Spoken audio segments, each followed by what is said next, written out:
എല്ലാ തരത്തിലും വേട്ടയാടാൻ ശ്രമിച്ചിട്ടും ഇന്നും ഈ പാർട്ടി നിലനിൽക്കുന്നത് ഞങ്ങൾക്ക് വെള്ളിത്തളികയിൽ ഇതെല്ലാം കൊണ്ടുവച്ച് തരുമെന്ന് വിചാരിച്ചിട്ടല്ല. ഹോണസ്റ്റ് പൊളിറ്റിക്സുമായി ബന്ധപ്പെട്ട് നിൽക്കുന്ന മനുഷ്യൻ നിൽക്കുന്നതുകൊണ്ട് ഞങ്ങൾക്ക് ഇവിടുത്തെ ജുഡീഷ്യലി വിശ്വാസമുണ്ട്. ഞാനൊരു കാര്യം സ്മൃതിയോട് ചോദിച്ചു. കഴിഞ്ഞ ഇന്ത്യയുടെ രാഷ്ട്രീയ ചരിത്രത്തിൽ ഏറ്റവും ബ്യൂട്ടിഫുൾ ആയ ഒരു മൊമെന്റ് നമ്മൾ കണ്ടില്ല? എന്തായിരുന്നു?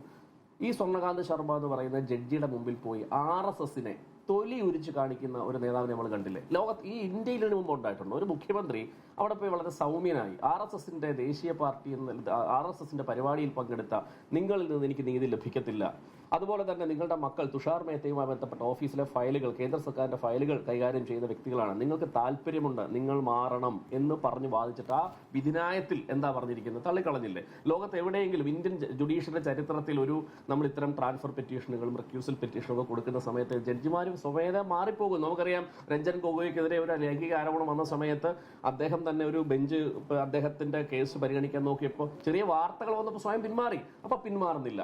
അപ്പൊ ജനാധിപത്യത്തിൽ എല്ലാ ഫോഴ്സുകളെയും ഉപയോഗിച്ച് ചരിത്രത്തിലെ ജനാധിപത്യത്തിന്റെ അന്ത്യകുദാശ നടത്തിക്കൊണ്ടിരിക്കുന്നു. പ്രതിപക്ഷ പാർട്ടികളെ ഒന്നാകെ വേട്ടയാടുന്നു. പക്ഷെ അങ്ങനെ വേട്ടയാടുമ്പോഴും, ഞാനതാ പറഞ്ഞു, അങ്ങനെ വേട്ടയാടുമ്പോഴും ജനഹൃദയങ്ങളിൽ ഈ പാർട്ടി ഉണ്ടായതുകൊണ്ടാണ് ഇന്നലെ രാഘവ് ചദ്ദ എന്ന് പറയുന്ന ജെൻസി പിള്ളേരുടെ ഹൃദയമിടിപ്പിന്റെ ഭാഗമായി കടന്നു വന്ന രാഘവ് ചദ്ദയുടെ ഒറ്റ ദിവസം കൊണ്ട് 20 ലക്ഷം പേർ അൺഫോളോ ചെയ്ത് പോയിട്ടുണ്ടെങ്കിൽ നമ്മൾ മനസ്സിലാക്കുക, ഈ ജനഹൃദയങ്ങളിൽ ഉണ്ടാക്കിയ ഒരു പാർട്ടിയുടെ നേതാക്കന്മാർ ഇത്തരം പ്രലോഭനങ്ങളിൽപ്പെട്ട്, ഇത്തരം താല്പര്യങ്ങളിൽപ്പെട്ട്, വ്യക്തി താല്പര്യങ്ങളുടെ ഭാഗമായി കടന്നു പോകുമ്പോൾ ജനഹൃദയങ്ങളിൽ ഇല്ലായ്മപ്പെട്ടു പോകും. ഞാൻ അതിനെ വിശ്വസിക്കുന്ന ഇന്ത്യയിൽ ജനാധിപത്യം എത്ര ഇവരെ അട്ടിമറിക്കാൻ ശ്രമിച്ചാലും, എത്ര തകർക്കാൻ ശ്രമിച്ചാലും അങ്ങനെ തകർന്നു പോകുന്നതല്ല.